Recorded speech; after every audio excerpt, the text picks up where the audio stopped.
I think what a lot of people on here will probably resonate with is a couple of days a week works. Like I work from home on a Monday. I'm working from home today because sometimes I just need to focus and get stuff done. But it would drive me insane to do this day in, day out. That's why I'm desperate, and that's why I'm a big advocate of the office. But I think it has to change to a hybrid model. I don't think people are going to go back to the office 5 days a week. If they do, it isn't going to be any time in the next, couple of years.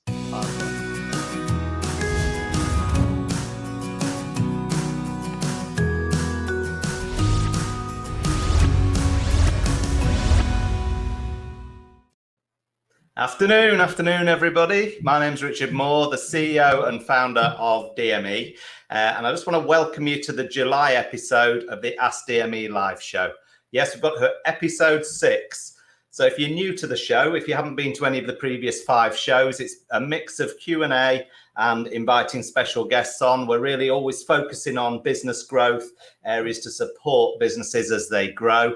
And people send in questions and we can answer them live on the show. And we also bring in special guests to give their insight as well.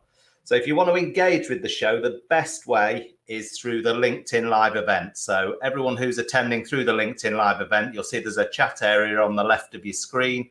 You can ask questions in there live. If you want to ask myself or Will, who's this week's guests, questions as the show goes on, then do that. And just engage with the show as much as you can. It's going to give you more value the more engaged you are. Ask those questions and we will get them answered for you. Now, this week's show is really important because it's this growth and the rise of flexible working that we're seeing. It's not a new thing, but I think there's certainly the past 18 months has had a real impact on how we all view flexible working as business owners, how we can utilize it for our teams and our staff. And really it's shifted our perception of what flexible working is. So a lot of the questions that have been sent in have been around how flexible working can benefit companies, how it can save costs, but also around the productivity and the creativity benefits of having a flexible working space. And certainly as you grow your businesses, that space can grow with you. I think that's one of the big things. A lot of the traditional ways we measured success, and when you used to speak to people, it was about the size of their office space, the number of people they had in an office space. And I think that's the big shift we've seen in the last 18 months. That isn't as relevant anymore. And certainly over the last few years where businesses have got far more customer focused, and it's the result for the customer, not the size of the team you've got. And probably freelancing, working with freelancers around the world, the way you can get skills within your business has just given every business owner far more options. And I think that's really what's driving a lot of this rise in flexible working space. But as I say, I think that has just in the last 18 months been given a real boost. Now, we're really lucky this week. We've got Will Stokes on, and now he's the co-founder, the CEO of CoSpace. And he's come on the show really to answer questions about what he's seeing in the real world. He's been developing CoSpace for a number of years now, developed his business, and he's got 3 sites at the moment in Reading, Stevenage and Bath. He's a Lincolnshire lad born in Boston, and he's really the ideal person to talk about what he's seen over the last few years and certainly the last 18 months in this space. So without further ado, let's bring Will into the show and meet Will. Hi. Hey, Will, how are you doing? Good. Thanks for having me. Oh, no problem at all. Just tell everybody who's watching a little bit about yourself, a bit of your backstory, Will, and where you are now. Yeah, sure, absolutely. So as you mentioned, I'm the co-founder and CEO of a company called CoSpace. We're a flexible workspace designed at helping growing SMEs to collaborate and find office space that they can grow in and obviously go on to succeed. Prior to that, I have a background in property development in primarily commercial to resi. So turning a lot of office blocks into apartments, first time buyers. It's kind of what led me into this. Yeah. And then prior to that, my corporate background was I worked as a project manager in the engineering sector in the oil and gas side. So I used to work on a refinery. It sounds dirtier than it was. I was sat in an office most of the time, but yeah, my background was to project manage infrastructure projects, anywhere from 1, 2 up to 4 million. Fabulous. And you were born here in Lincolnshire, weren't you? I was born in Boston. As quick as I could, I moved around Lincolnshire my entire life, market raising, grew up in Alford, went to school in Alford. or Alfred, whoever's listening. And then I ended up spending most of my time in Lincoln. I ended up in Lincoln like most people I knew, because it's one of the best cities in the world. I love it. Yeah, you do. And then you moved down. You're down in London now, are you? Yeah, so I'm based in Southwest London now. I moved here just over a year ago, mainly because I needed to be closer to projects, and it was something that I always wanted to do, and I knew that I just needed to kind of take the leap and do it. Because you've got a CoSpace, or you did have a CoSpace in Lincoln. Was that sort of the model one that you built first to cut your teeth on it? Yeah, so we built a test site initially, just to try it out, just to figure out the rights and more importantly, the things that we did wrong. And that built into what is now the wider CoSpace business. Perfect. And what have you seen over the last 18 months then? Do you think COVID's really impacted the way people view how they work? Yeah, 100%. I mean, pre-COVID, we were seeing this trend towards flex space.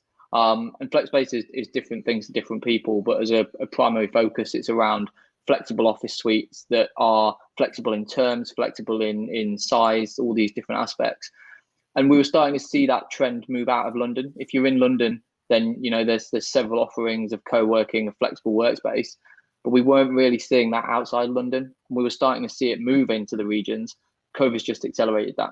COVID's made people realize that industries that thought they couldn't work from home or thought that they needed fixed asset office space actually don't. Prime example being lawyers and accountants and these kind of guys that 2 years ago, if you said work from home, they'd struggle. They'd have the infrastructure. But now they've been forced to adapt and realize that it's actually a lot easier than they thought. Yeah, absolutely. And do you think London was just being driven because the cost of having physical office space was so expensive? Yeah, the cost down here is absolutely huge. And that's why businesses look for flex space.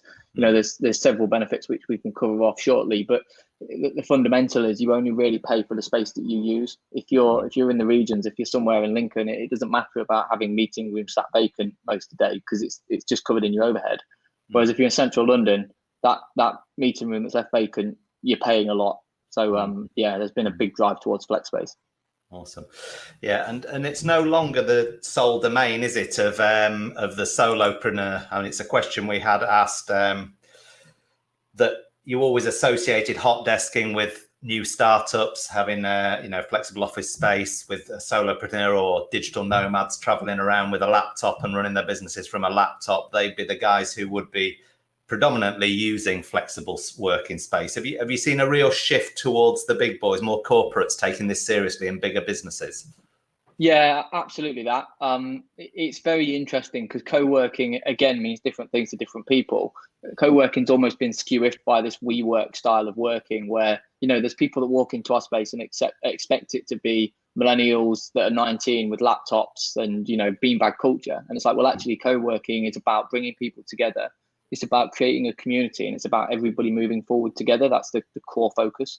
It's very community focused. And, that used to be, like you say, solopreneurs, entrepreneurs that were getting things off the ground that worked in coffee shops, but actually needed somewhere quiet and needed somewhere connected.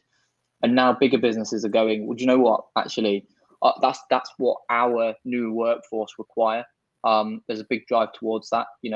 The older guys certainly are less resilient to change, but the younger guys are certainly saying, okay, well, what is on offer? Where can I work? Because I want to work from home 1 day a week, and then I want to go and work from some form of flex space a couple of days a week. And that's seen as have a big increase in big corporates that are now looking at this. And there's a business that I know in Reading near where we are that have, I think they have about 1,200 staff members in 3 buildings, and they're ripping them all out into co-working. They're just doing it all open plan, all collaborative space, because they've realized that the way of office cubicles is no longer the way people want to work. And that's because of the demand of the younger workforce coming in. They're sort of expecting this now, this more flexible space. Or yeah, that's part of it. The second part of it is people realizing that actually you need that collaboration. And that's the key thing. That's what drives businesses forward, is the innovation that comes from the collaboration space. If you're sat in, my engineering career was a prime example. We had a small open plan area, but everybody else was in individual offices. And you had no idea what anyone was doing. You knew they were doing stuff, but you had no idea. And you didn't have that brief look up, have a chat, oh, that's an idea, or bump into someone at the coffee machine, have a chat, and there's fresh ideas. That's why I think co-working's a benefit, because you have several different sectors and industries that come together, and a lot of ideas then get kind of cross-precipitated. And I think that's what we all missed, was that human interaction, with lockdowns and things like that. I think, certainly us going back in our office 3 days a week now, it just straight away felt far more productive when you're in the office. Still like that sort of hybrid model of being able to work from home and really focus on a project, but actually bouncing ideas around. And if you are a 1 or 2 man band, you haven't got other people to bounce off a lot of the time. So I think I can see the benefit 100%. Of that as well for people. I think it ties in with where you're based as well. A prime example, we had a girl who was part of the marketing team, not internally with us, but with an external company we were working with. And she had a house share in North London. And she was sat in a room for like 9 months straight. And she had 9 in board as a desk. Like, that's all she had. And, she was really struggling to work from home. And I think what a lot of people on here will probably resonate with is a couple of days a week works. Like I work from home on a Monday. I'm working from home today because sometimes I just need to focus and get stuff done. But it would drive me insane to do this day in, day out. That's why I'm desperate, and that's why I'm a big advocate of the office. But I think it has to change to a hybrid model. I don't think people are going to go back to the office 5 days a week. If they do, it isn't going to be any time in the next, couple of years. But I think there is this balance of hybrid working. Yeah, well, I think so. I mean, we've seen the easing of restrictions now and everyone going back, but you can see what's going to come in the autumn again, can't you? There's going to be repercussions from this. And have you, because you were telling me that your average age is actually, it's not just youngsters that are in there. Actually, your average age was, what was it, late 30s, early 40s? Yeah, average age tends to be late 30s, early 40s. Business owners with teams of 6 to 8. There's my second biggest office in Reading is a 20 person, and it's been taken by a business that has just over 40 people. So they just alternate round when they go into the office. They've created this plug and play environment where they don't have any monitors on the table. It's just laptops. You plug in, get a desk. There's no fixed desk every time you come in, which is quite a unique way. It's almost like co-working, but within an office. And that tends to be the age range. And I think what's driving that for us is we set out to create a really well-designed led professional workspace. And the idea was it was a professional workspace. The tagline is the space to work. Yeah. It's not a place to play ping pong and play pool. That has its place, and it's not with us, unfortunately. But it's a place where it's aspirational, it's inspiring. There's, great coffee. We have drinks and pizza nights, and we bring people together. But when you really need to just get on and do work, you can. And do you think there's any sectors that this really suits, or are there any sectors that it doesn't suit, or do you think most sectors can benefit from this? Like finance, I know finance, they can work anywhere really. People in finance. Yeah, the things that will affect it will be issues around security, so cybersecurity. I mean, we're secure, but still some businesses will say, well, actually, we need a fixed, locked, secure space for rack storage, whatever they've got. And I think those ones will be a bit different. But we're seeing businesses that we didn't expect to see come through the door from recruitment agencies. Who are always on the phone, and we're kind of like, okay, well, how do we balance that in co-working? And we've mitigated that with phone booths that we've put in that are fully acoustic. So you go in, you can make calls, it's fine. It doesn't disrupt everybody else. So I think what we will see is a lot of businesses that weren't necessarily looking at flex now start to look at flex and realize that that's probably the way forward. And what are some of the other benefits? Obviously, there's cost benefits to using it, convenience benefits. What are some of the main benefits you've seen people talking to you about when they've sort of been in one of your spaces for a while? Yeah, I mean, the big one, like you touched on, is cost. We did an analysis, and it's circa 25% cheaper to go with FlexSpace. And it was surprising to get to that because some of the bigger businesses were like, well, it's more per square foot. And we're like, well, it's not really. The way we view it is your office is just one room in your house. The rest of the office is space that you can use, from breakout space to kitchen space to different meeting spaces, because you have credits that you can use and so on. And what you end up not doing is paying for space that you leave vacant or don't really utilize. Same with reception. We have reception and concierge, so you don't need to have that role as such. If you're a startup business or a growing SME with 6 people, it's probably a lot to your overhead to go and hire a receptionist or some form of admin. We can take care of that for you. We bring the infrastructure. Some of the other benefits are meeting like-minded businesses, everybody moving forward together, being around people and bouncing off ideas, being able to drive into a central location where you can literally walk out your door, and because our focus is the high street really, and you can walk out and you've got all these amenities. there's different zones within the building that you can utilize. So I think that's the kind of key driver and the biggest benefits that people see. Yeah, definitely. And we talked earlier about collaboration being a big benefit, and you just touched on it again then, the people that you meet around there. Do you think there's a real benefit for creativity and productivity when people are working within these spaces? Yeah, 100%. There's several things that contribute. I mean, the first one is working in an inspiring environment, right? The minute that you walk into somewhere that's aspirational, that's inspiring, we've kind of designed it like a private members club without the ego. It's very Soho Housey, if anybody knows Soho House. Yeah. And the idea is it becomes inspiring for people to work in. Around productivity, there's several things that we do. So, we have a really good HVAC system. We pump fresh air into the building. These things all help. We have a lot of biophilia, which brings you back to grounding. So there's plants all over the place. They're all real, unlike this one behind me here, this side. That one's fake, but all the others are real that you can't see in here. And all these things just help to boost productivity and to also just boost your creativity. There's several studies around this whole stuff, and it becomes a bit of a rabbit hole once you start reading the data and all the reporting that's coming out. But biggest one for us is airflow, it's air quality, it's making sure that CO2 levels aren't high, that you're in a conducive space. Yeah, and that whole well-being thing, like you say, being surrounded by plants and greenery, it just keeps you in the right frame of mind constantly, doesn't it? It and does. The pride, like you say, I think the surroundings are where your pride comes from in what you do as well. So, yeah, I saw a really good tweet that was because I've got a few friends that have worked in investment banking in the city, and they're one of those sectors that probably will adapt to flex, but over time. And he put a picture on Twitter of his office, and it was a basement office with high level light where you could see feet walking past, carpet tiles, brown carpet tiles, and suspended ceiling. And he's like, if this is what I'm going back to, I don't want to go back. And it's quite interesting to see because I'm in the sector now where I see great office spaces, and it's all I look for. But there is, it only makes up like 6% of the entire office market. The rest of it is just, I won't say horrendous. It's fit for purpose, but not fit for the purpose moving forward. Yeah, absolutely. And it's not just hot desks anymore either, is it? So, I mean, again, a lot of us probably had this view of flexible working spaces. Oh, you have a desk space and that's it. But you offer so much more now, don't you? And how does it all work in reality if someone wanted a bigger space for a period of time? Yeah, absolutely. So any member that joins, we have several different options. So our smallest office is 2-person. Our largest is 60. So, big, and that's big, self-contained, its own kitchen, its own toilets, its own everything. And there's a big drive for both.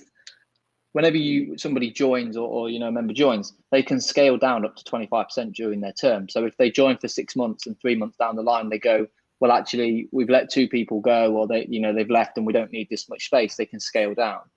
Equally, they can scale up. Our whole premise is if you've got a 6-person today and in 3 months you need a 10, if we've got it available, we'll work with you to make sure that there's a 10 available and that you can move into that space. And the whole idea is we are the supplier of the infrastructure that you guys need to grow your businesses. That's our entire focus. And FlexSpace is several different things. That might be somebody who's got a 10-person office who has 20 members of staff that are floating in and out of that office, but they also have 4 desks in the co-working area that they can then float in and out of there as well. Because if you've got a Wednesday afternoon and you've got a 10-person office and 6 people are out on site, you probably don't just want 4 of you in the office. So you might go and join the co-working area and be around other people, and just looking up from your desk or looking up from your laptop and seeing that there's other people around you just is such a better feeling than just being on your own. It's surprising how good that feeling is and how important that is. Yeah, definitely. I agree. I think we get that in our office. It is just that being with people again. And talking about that, I suppose it's this mental well-being. I mean, there's a massive thing about mental health at work, and rightly so. Do you think that there's, you talked about the brown carpets and the standard office environment you're in.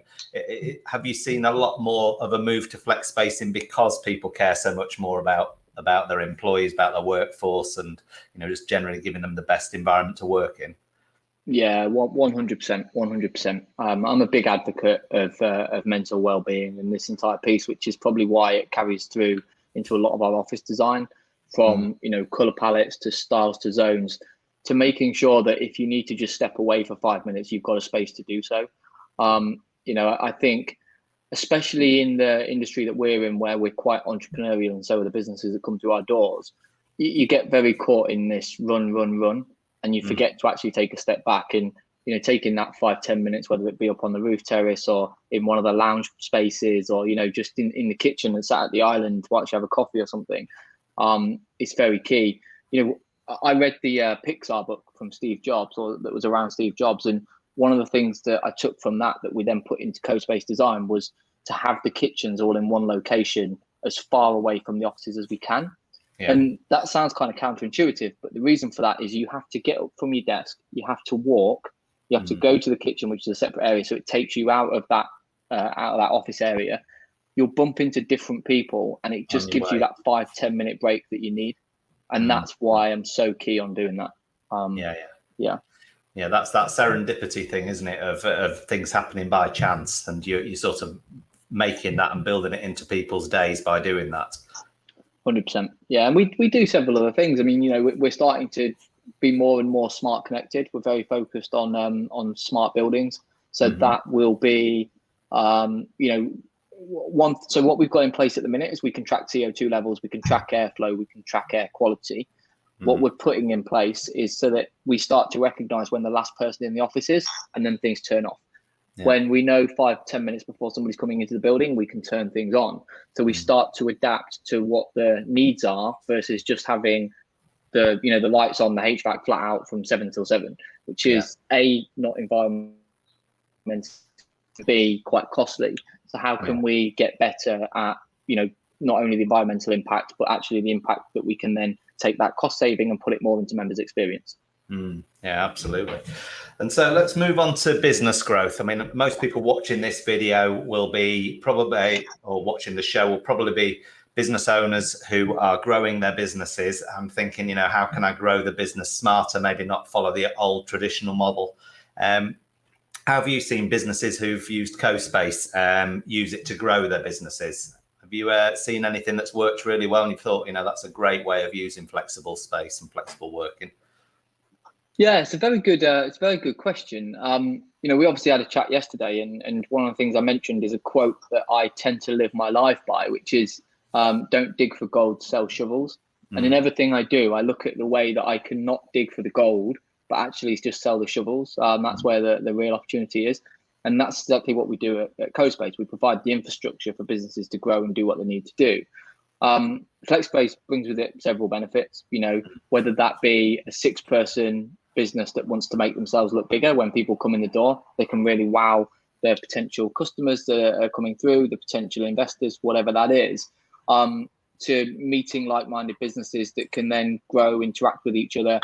One of the things that we're very key on and we really hated in the sector was making sure that every business knew every other business that was in the space. So whether that's events to bring people together, whether that's getting people in to do talks, not only on successes, but also failures. So we can start to recognize that, looking at, okay, well, what do the businesses in the space need? So-and-so's talking about they need to do a fundraise. Well, great, let's get someone in from C Legals and let's just do a presentation on the best way to raise funding and the best way to deal with that. Yeah. Let's make sure we can provide everything we need to make sure that every business within that space can grow. FlexSpace is not just about taking an office. It's about this entire environment around it. It's about the events that are going on. It's about the cross-business opportunities. It's about just those, like you said, those serendipity meetings and things like this. Yeah, and I think that tapping into that network, like you were just saying about then, a lot of certainly smaller businesses that are growing constantly need funding. They need, training. They need coaching and help. So having events like that, but also having that network of people in a building where they've all got different contacts, they can all support each other in different ways. We've seen it in a number of buildings we've been in where, we've been looking for certain skill sets and they've been there in the next office. You thought, there we go, we can go. And so leveraging that is certainly a way that you can help your business grow in a more efficient way rather than the traditional way of we'll just employ people. And as I say, judge our success by how many people we've got on the payroll. I don't think people are doing that anymore, or certainly not. Yeah, I mean, that's a brilliant point. I mean, I'm not saying it's the best example, but look at someone like Kylie Jenner. who has, a business worth over $1 billion and has 9 members of staff, of which I think only 4 are full time. No longer does staff members equate to turnover. There's no correlation anymore, except from in certain industries. And it's quite interesting as we move away from that, and a lot more businesses become digital rather than just a kind of physical thing, if that makes sense. Yeah. I mean, we've seen, a lot of traditional businesses that are going through a digital transformation. This is what they're seeing, that there's just a better way to do it. As you're aligning your business with how your customers find you and how basically prospects come across you and have become aware of you, aligning that really then every step of that process, you can say, is there a better way to do this? And I think it all comes back to, it all reflects on where you work, on your working space.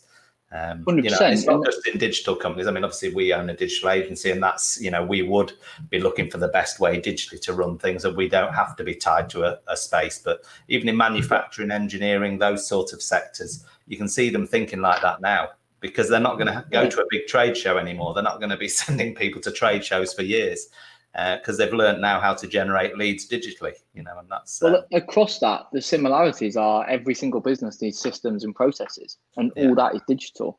I'm a big advocate that your network is your net worth.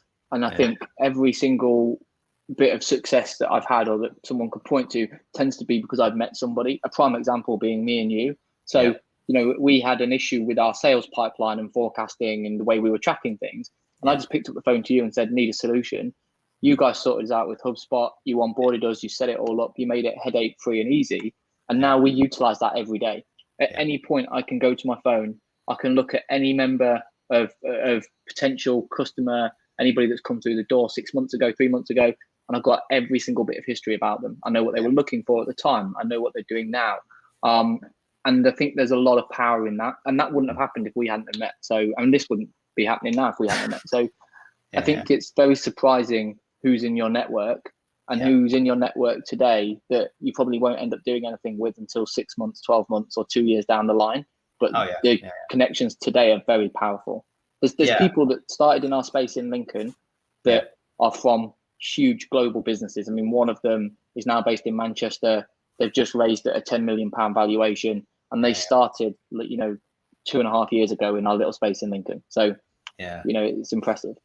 No, it is. And that's, as I say, by being in your own little office space, you wouldn't have any of that. You wouldn't tap into that, would you?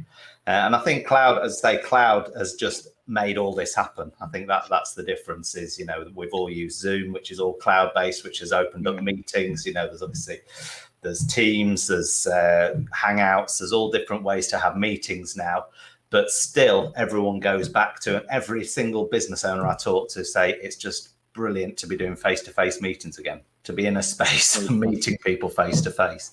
But that network has grown, digitally, but it's also supported, and the business growth of people has been supported by this change in approach, I think. And the most refreshing thing to me is how traditional businesses who would have never thought outside the box are suddenly, after the last 18 months, thinking of how can I better do this, as I say. And it's great to hear, because you were always trying to convince people there are better ways to do this. Now they're coming to you and say, Richard, what is a better way to do this?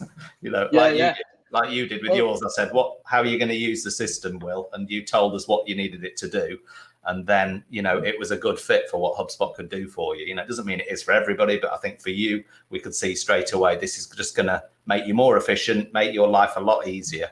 And I didn't have the time. I knew that I needed something, but I didn't have the time to implement it. Hence why I said to you guys, can you just do it? And you guys gave us a very reasonable, modest cost to go and deliver this. And, you went away and over 4 weeks implemented it, did all the steps that we needed, and just made it really headache free for me and for other members in the team. And, I think that is the key thing. We're looking at Rachel, aren't we, Will? Let's be honest. We are. She's very good. She's very good. But you're right. It's that piece, around, if I take CoSpace, the first one that we did in Lincoln, we were probably a little bit too early for the Lincoln market. And that's something that we're very open about and admit. And at the point where we were then growing stuff down here and saying, okay, well, the lease is coming up, let's close the building, let's do it. That's when it really started to take off. And in hindsight, we will come back to Lincoln. We are very focused on Lincoln. There's some good offerings there, don't get me wrong, but I'm just desperate to bring this to Lincoln because I know that there's a demand and I know the businesses there that need this. That being said, it's tough to find the right building for the right metrics. We need big sites, whereas there's smaller sites available. So, it's quite interesting how it comes in waves and takes its time. London happens, and then 2 years later it catches on. Yeah, and I do think the big thing in your favour is that the retail, the high street, is going to totally change. There's these big shops that just aren't there anymore. You think of the Debenhams and some of the big chains we've lost. So there will be a lot of space, and like you've said about earlier when you were shifting things to residential from office space, I think there'll be a lot of retail turning into office space as well, ideally located bang in the centre of a town. Yeah. It's so funny you say that because that's our model. I mean, when we set up the business, our model was failing retail. I saw retail failing. I knew there wasn't much of an opportunity. At the time, councils weren't open to resi. They are now. They love resi on the uppers. They love mixed use. Councils love mixed use. So they want office on the ground and first. They want resi above. And that's a good option. There will still be a place for retail, but it will adapt. There's a really good company called Appear here who do pop-up retail. They do basically what we do with office, but they do it with retail. And if you're Gymshark and you want to do a pop-up for 3 months, they're the best person to speak to. They've got prime locations. They're very flexible, very cost efficient. And there's this big drive towards this. But one of the key things that you mentioned there is a real issue with the high street right now, and it's bringing people back. I mean, we secured a site in Doncaster. It's going to be full of bookmakers. Well, that's the only people that will be on the high street. It's interesting. I mean, Doncaster was one of the first areas that we looked, and we ended up down here just by opportunity. But Doncaster was one of the first areas we looked, and Doncaster Council are very open about this. 10, 15 years ago, they built an outer city business park, or outer town business park, sorry. And it drove businesses away from the high street to these outer business parks, and that was fine because retail was booming. There was no issue. Now that retail is starting to fail, and there's several things that are driving that, from high rates, high rents, all these different factors. Buying habits, isn't it? It's just convenience and buying habits. That as well. Yeah, it's so easy to buy clothes online. I never buy in store now. I buy online. And all these different things that they're now desperate and saying, how can we get people back to the high street? And the way they get people back to the high street is through office and through resi. And that's the huge opportunity that we see. And that's what led us to Bath. So our site in Bath, in fact, our site in Reading is part of a shopping centre. So it sits on top of a shopping centre. It's a standalone office building, and we've got part of a retail unit as well. Our site in Stevenage is town centre. It used to be a bookmakers, believe it or not, part of it. So it was a 3-story bookmakers that we knocked through to a 3-story atrium. So it's all glass up the front. And then we've got what was retail storage. So it's storage above retail, prime floor retail, that we've turned to office space.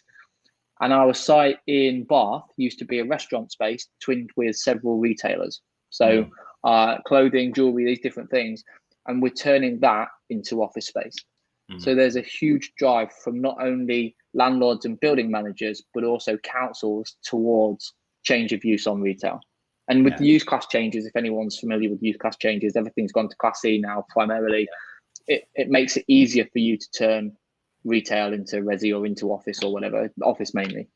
Yeah, and that is what will breathe life back into the cities, isn't it? Into the town centres, because then around that all come cafes, around that comes sandwich shops, everything that gets pulled in because there's people working there, but in a nicer environment. So you can see that trend starting now. But I think again the last 18 months has just any retail that was sort of borderline has gone, and the others are just restructuring what they do.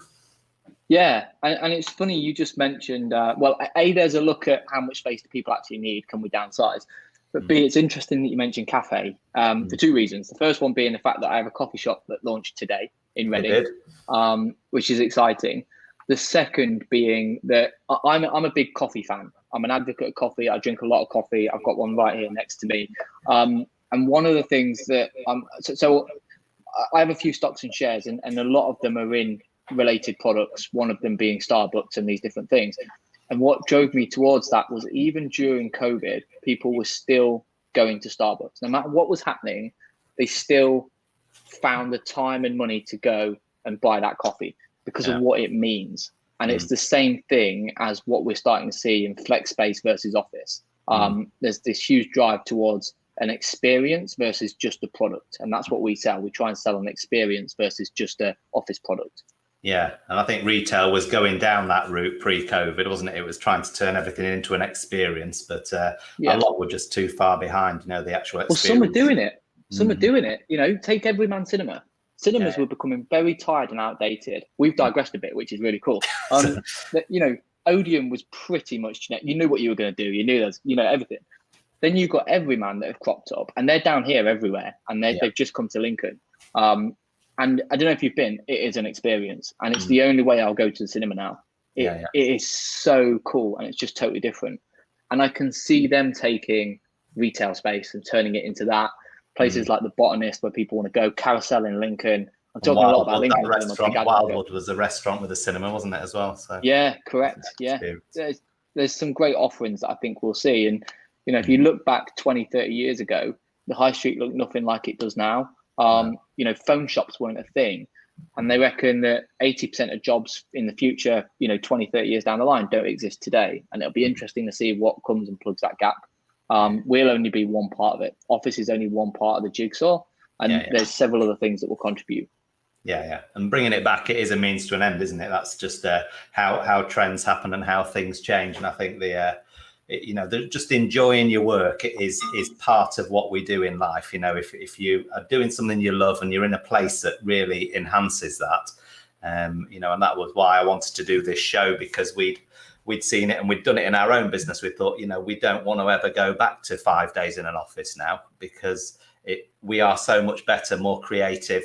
And at the end of the day, it's our clients' results that matter to us. It's not whether there's 6 or 7 of us in an office. It's actually, how do we get the best result for that client? And that's, what we certainly feel we've, over the last 18 months, transitioned into. Even our offerings now are far more flexible for clients, because we want to prove the result to them and then say, what's the longer term? What are the other areas we'd work on in your business to help you? And that's translated into how we work, how I work here on days and how I'm in the office on days. And it just becomes lifestyle is everything now, because you're not then working a 9 to 5 day, if you see what I mean. We're not saying to staff work 9 to 5. We're saying, let's get the jobs done that clients need doing. Let's get the work done, keep them moving forward, and use our time. And I'll be in here at 8, 9 o'clock at night, regularly, but I might start at 10 o'clock in the morning. It doesn't matter now, as long as the work's being done in the right way. So I think that's a big driver. I think and I'm hoping we'll continue to go towards a more results-based economy versus you might be in the office 8 hours a day, but are you actually present and in the zone and working that amount of time? Do some people work? I mean, prime example, back in my development stuff, one of the guys that I was business partners with, a guy called Dan, he used to go to the gym at like 2 a.m, and he'd work from like 3 up until about 7. And that just worked really well for him. And I'm not saying that's what we should all do, but I think it's understanding what our work patterns are. I work really well in the morning, and come 2, 3 o'clock, I'm not as good. So I might go to the gym then, I might get stuff done, and then I'll work from 4:30 till 7 till 8, like you do. My hours become very sporadic, but I become more results based versus what time have I put in, if that makes sense. Like I still need to put the time in, don't get me wrong, but it's more results based. It's more, what am I achieving and getting done? And we reinforce that with our team. Yeah, I think James Altucher in his books, he talks about you've actually got 4 hours where you're highly productive in a day. And that's his, and he says, you look at all the best people who've built businesses, and he says, and they always have a 4-hour spell where most of their work gets done. That's your 80-20 rule, where 80% is being done in those 4 hours, and then the rest. And he says, to master anything, if you spent 3 to 4 hours a day doing something, you'll become the best at it. And he says, and that's the same with your work, so that's really interesting. I'm just conscious of time, Will. I'm just going to share the CoSpace website with people as well, so they can see that. Let's add it to the stream. Just gone live, the new one, a couple of days ago. This is your new website, isn't it? Yeah. It is. Yeah. We'll just remove the banners from there if we can. Yeah, that's better, easier to see it. So CoSpace.co.uk, if people want to find anything out about Will and the company that he set up and how he's developed it. It is a nice site, because it does give you the feeling of the culture and the way that he's talked about today. Talks about the locations they've got now. I think you said you'd got 3 or 4 more sites in the pipeline, have you, Will? Yeah, so there's a couple regionally. There's one in Wimbledon that we're looking at, one in Milton Keynes. So there's different sites at different stages. It's hard to predict which one will drop next. But you're coming back to Lincoln. You promised everyone on the show you're coming back to Lincoln as well. So I am. Do you know what? I keep finding stuff that just isn't right size or right location, and yeah, I keep my finger in the pie. And if you want to connect with Will, you can connect with Will on Instagram. And it's Mr. William Stokes. Yeah, my posts are not very business related. I'll warn you in advance. You've got 11,500 followers, so there must be something interesting for people on there, Will. That's mainly just to boost my ego. That's what it's for. Even if it's just your quest for the next Porsche. Yeah, that's right. Yeah. All right, That's perfect. So yeah, follow Will on there, engage with Will. If you've got any questions on flexible working space for your businesses, I'm sure Will will happily answer them for you. Anything you want to leave people with, any words of wisdom that you want to leave people with, Will, who are thinking about utilizing flexible workspace more? Yeah, I think definitely look into it. Whether it be, it's starting to spread more into the regions. There are huge benefits. It is very cost efficient. I think you'll be surprised how much the team will enjoy it, like it, and move into it. But aside from the flex space, it's something we were talking about yesterday. I'm conscious that there's a lot of kind of business owners and people that are probably listening to this, and I think one of the key things is the resilience and the persistence. And without that, I've been nowhere near where I am now. The people around you that support you. I mean, you saw her on my Instagram, but my partner Jess has probably been the guiding light through my entire career, moving from engineering to property to obviously building CoSpace. And I think it's just staying the course and challenges are great and just take them and learn what you can from them, but keep proceeding. You only fail when you stop, and regardless of what happens, I'll probably never stop. I don't see retirement as an option. I see stages of things that I'll go and do. But I think it's just keep focused on what you want to achieve and just focus on building the best product, the best service, and so on. It's just being persistent. There's several times that we've had issues or we've come up against things, and it might stop some people, but we've just carried on. Just carried on. It's a great message, and especially what we've just gone through. I think those that have just got their head down and carried on have come out the other side and are growing really quickly. I mean, some of the businesses we talk to, it's just amazing how fast people are bouncing back now. It's tough times for everyone. Everyone's been through the same stuff in terms of that. Some worse than others. No doubt about that. But you're right. It's surprising how many people are just kind of hitting the ground running now and just seeing the way through. Yeah. Awesome. Well, thank you very much. Thanks for coming on, Will. Really interesting subject to talk about. And I really am, as I say, appreciative that people give their time to the show, and hopefully everybody watching gets value from it. Thank you for engaging everyone who's been commenting in the comments area as well. Really appreciate that. Right. So if we look towards the next few months, there's going to be no show in August. The next show that we have scheduled is going to be Wednesday, the 15th of September. So put that one in your diary. Wednesday, 15th of September is going to be the next AskDME live show. We've got a few ideas for that show. So keep an eye on my LinkedIn posts and the DME LinkedIn posts, and we'll give you an idea of who's coming on that show. But we're talking to a couple of people that we really are excited to bring to Lincolnshire, and just help businesses grow. As everything we do about the show is all aimed at helping you grow your business. So keep an eye out for that show on Wednesday, the 15th of September. Again, any questions you want to put in, anything around lead gen, customer acquisition, client engagement, systems like Will talked about, HubSpot systems, CRM, any questions you have, just keep sending them in, because we're getting a nice bank now after 6 months of questions that we can build shows around. So even if your question doesn't get answered in one show, we will build a show around it and get a special guest in to answer it on another show. So we will always answer those questions. So thank you, Will, and thank you everybody who's been watching, and have a great week and enjoy your summer over August. Have some breaks and get ready for September, because we'll be coming back and going harder than ever. Take care. Bye now. Thanks very much.